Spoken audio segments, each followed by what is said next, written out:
Hello viewers, I'm your host Lipakshi Khurana with another episode of South Asia Focus. Let's begin the show. In the midst of another industrial revolution, India shines as a model of environmental awareness. India is committed to sustainability, focusing on its shift towards eco-friendly transportation.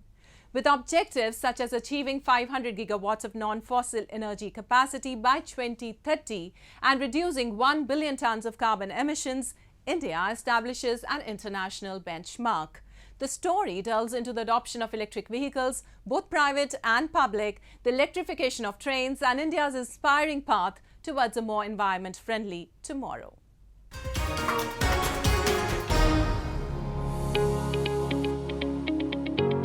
India is making significant progress in safeguarding the health of the earth. Despite being on the verge of becoming a frontrunner in the ongoing industrial revolution, India has been cooperative and compliant to global goals and rules. Unlike the Western countries and others that disregarded human well-being, India has actively participated in the global effort to decrease carbon emissions. With a plan to raise non-fossil energy production to 500 gigawatt by 2030 and aiming to cut down total estimated carbon emissions by 1 billion tons within the same time frame, India's dedication to sustainability is clear. One of the most significant aspects of India's sustainability drive is its profound shift towards clean transportation. Last week, the Government of India approved plans for a nearly 580 billion rupees, equal to $7 billion scheme to deploy 10,000 electric buses in 169 cities over a decade, along with charging and associated infrastructure facilities. PM e-bus सेवा पर 57,613 करोड़ रुपए खर्च किए जाएंगे। 10,000 बसें और ये 10,000 new electrical buses, 10,000 नई इलेक्ट्रिकल बसेस की सेवाएं उपलब्ध करवाई जाएंगी। देश भर के 169 शहरों में से 100 शहरों को चैलेंज मेथड के आधार पर चुना जाएगा और क्लाइमेट चेंज संबंधी जो हम इनिशिएटिव लेते हैं उसको भी एक भारत की एक और पहल इसमें देख सकते हैं आप।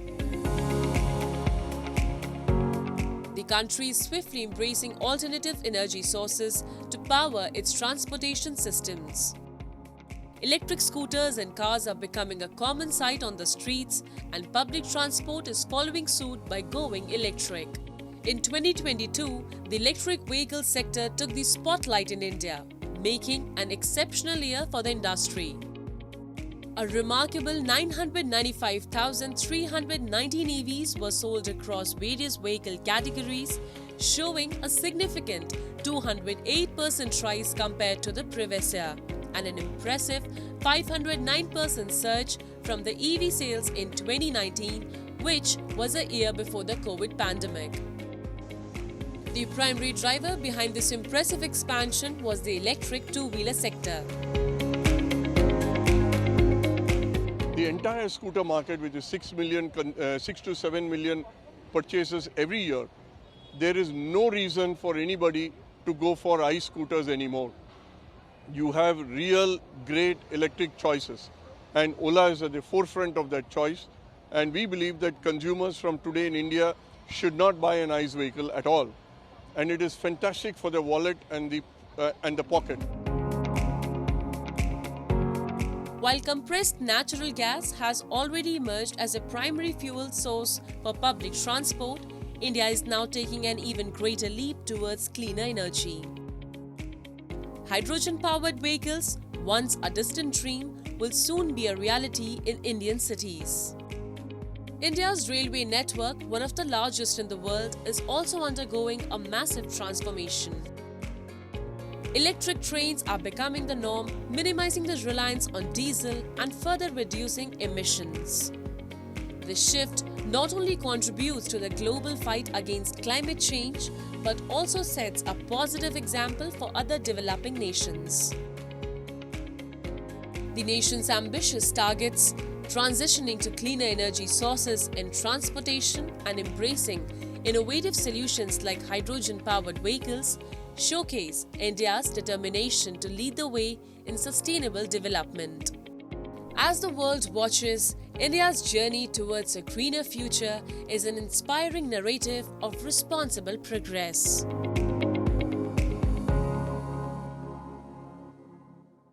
Moving on, minorities cried as Pakistan burnt in the name of blasphemy last week.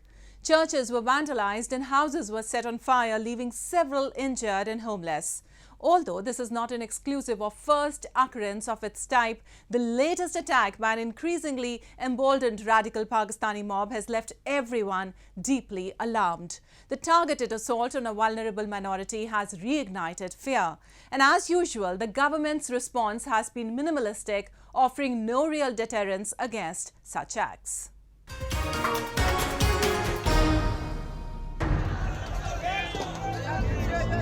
Massive protests erupted across Pakistan in the aftermath of a horrifying crime when a frenzied Pakistani mob in Jaranwala district unleashed violence and vandalism against a defenseless Christian community.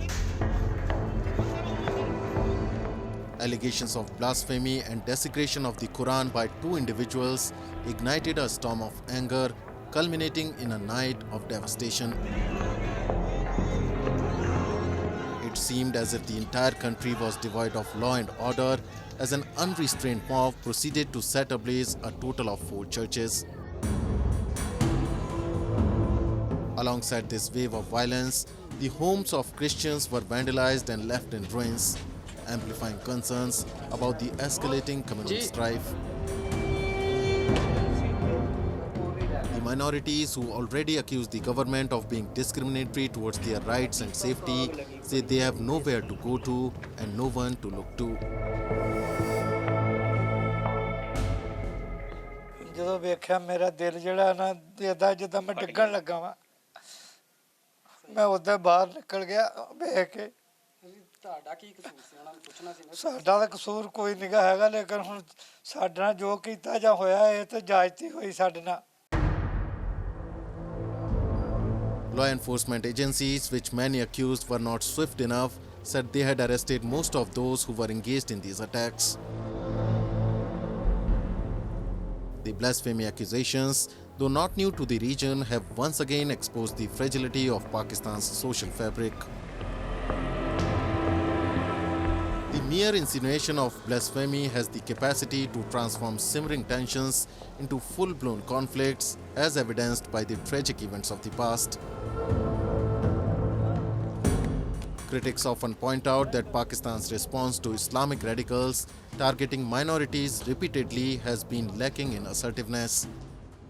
These radicals seem to deliberately target minorities to maintain their relevance in ongoing discussions. Even after this tragedy of momentous magnitude, no change in the attitudes has been witnessed. हमारे ताल्लुकात अच्छे थे मगर उन्होंने जो उनसे बेहरमती की है ना ये नहीं करनी चाहिए इस वजह से हमारे मामला बहुत ज़्यादा बिगड़ गए हैं और रेंजर आई हुई है पुलिस आई हुई है उनकी वजह से बहुत हंगामे हुए हैं और इधर लड़ाई झगड़े इधर आग लगाई हुई है बहुत ताल्लुकात ख़राब हो गए अब One recalls the gruesome fate of a Sri Lankan man whose alleged blasphemy in the recent past led to his brutal murder and the desecration of his remains by an enraged mob. Whether it is the case of Asia Bibi or repeated vandalism of Hindu temples or churches, the minorities in Pakistan never feel safe. Pakistan's legal framework too hasn't been effective enough in creating any form of deterrence. The nation's historical context, including the colonial era blasphemy laws, has contributed to a polarized environment. The subsequent evolution of these laws, coupled with the rising influence of radical sentiments, has resulted in a powder keg scenario. The international community's symbolic statements haven't done enough either. Violence or the threat of violence is never an acceptable form of expression, and we urge Pakistani authorities to conduct a full investigation into these allegations and call for calm for all of those involved. And while authorities grapple with the immediate aftermath, questions loom about the broader implications for Pakistan's future. The recurring pattern of communal violence and the ominous potency of blasphemy allegations raise concerns about the nation's stability and the challenges it faces in navigating this terrain that has been self-created.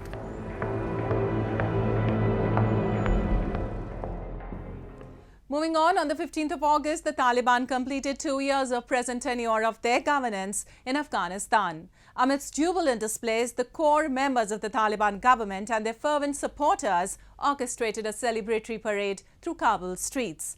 Behind this outward festivity, however, lies a stark reality. The repressive nature of their rule, particularly its impact on women's rights, casts a shadow over the anniversary's significance. Join us as we discuss more.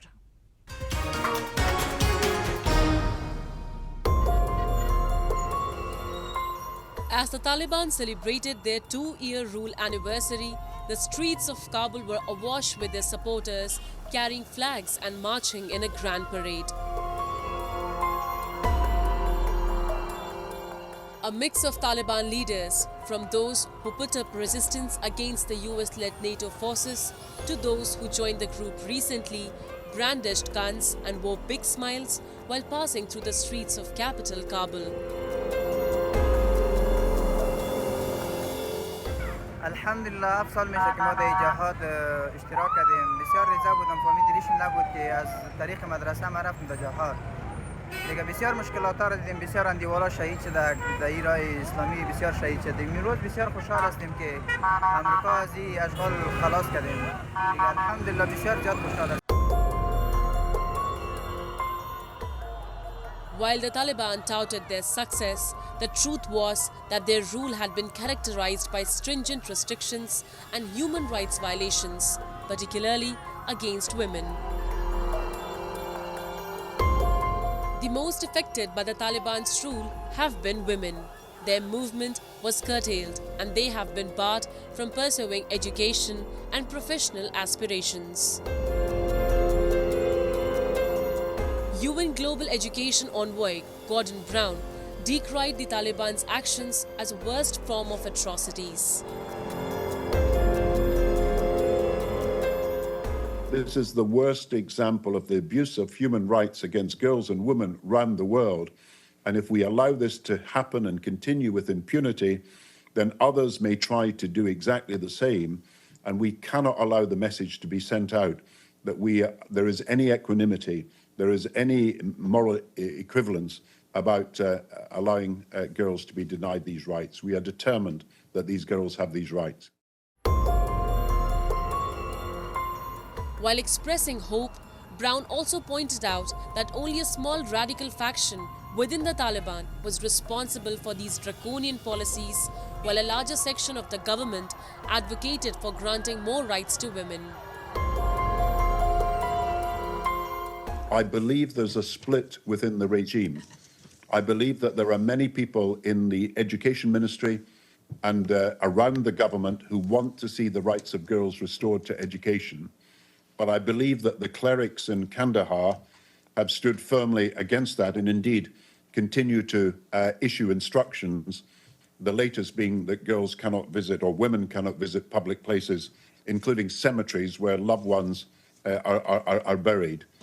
So I believe that the pressure that I'm asking that be stepped up, particularly by the leaders of Muslim-majority countries, could be effective. The international assistance that Afghanistan so desperately needs has faced reluctance due to the Taliban stance, yet they have remained resolute in their approach. The economic consequences of this stance have become increasingly evident. Afghanistan, already grappling with economic challenges, faces the prospect of further decline due to international isolation. And now when the world watches Afghanistan, the question looms, would the Taliban be open to change? Can they strike a balance that allows for progress while respecting their deeply held beliefs? The path they choose would determine not only Afghanistan's economic future, but also the lives and aspirations of its people, especially its women.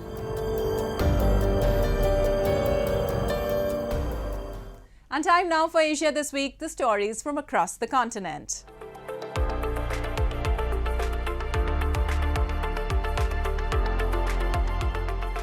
Israeli Prime Minister Benjamin Netanyahu launched Tel Aviv's long-anticipated light rail this week amid protests against his religious nationalist government and anger in the city that the network will be closed on the Jewish Sabbath. Police held back anti-government demonstrators as Netanyahu took the maiden ride on the Red Line, but the sounds of protesters blowing horns and chanting were heard loudly as he stepped out of a carriage to cut a ribbon during the inauguration ceremony. Israel's freewheeling business hub Tel Aviv has been the main stage for demonstrations against the government's campaign to change the judiciary, which has set off unprecedented protests and stirred concern for the country's democratic health.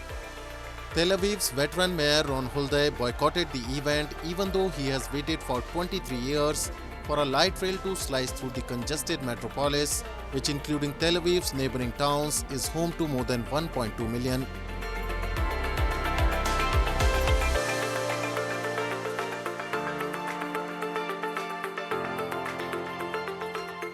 People in Lebanon generally condemned a move this week by the country's culture minister to ban the film Barbie from cinemas, saying it promotes homosexuality and contradicts religious values. Minister Mohammad Murtada is backed by powerful Shiite armed group Hezbollah, whose head Syed Hassan Nasrallah has ramped up his rhetoric against the LGBT community, referring in a recent speech to Islamic texts that calls for punishing offenders with death. Murtada's decision said the film was found to promote homosexuality and sexual transformation and contradicts values of faith and morality by diminishing the importance of the family unit. Based on Murtada's move, Interior Minister Bassam Maulvi in turn asked General Security's Censorship Committee, which falls under the Interior Ministry and is traditionally responsible for censorship decisions, to review the film and give its recommendation. Kuwait followed in Lebanon's footsteps later in the day, saying it had banned Barbie and supernatural horror film Talk to Me to protect public ethics and social traditions. Meanwhile, Barbie posters were on display in Saudi Arabia and the UAE, where the film was released.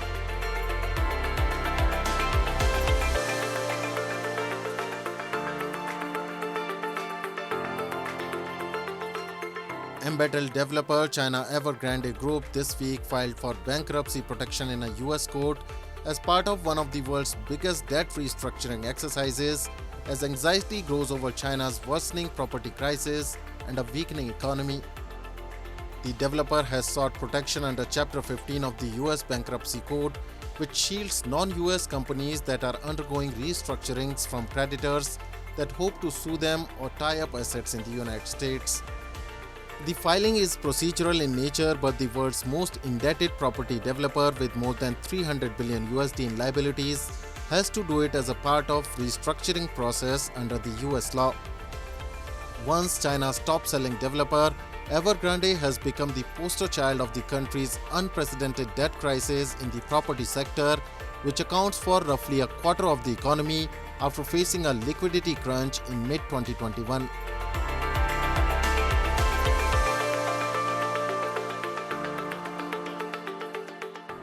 Moving on, boat races remain one of the most splendid customs that continue to flourish in Kerala. Vallamkalli, commonly referred to as the snake boat race, is a yearly event taking place in August. It attracts numerous residents and international onlookers gathering to witness participants rowing lengthy snake-designated boats in the water.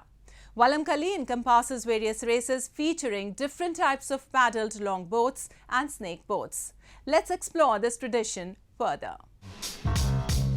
Bordered by the Arabian Sea in the west, elevated Western Ghats in the east, and networked by 44 interconnected rivers, Kerala, God's own country, is blessed with a unique collection of natural features that makes it one of the most sought-after tourist destinations in Asia. These snake boat races are a major event in Kerala and is quite popular worldwide. These boat races in Kerala have always been a part of tradition and culture.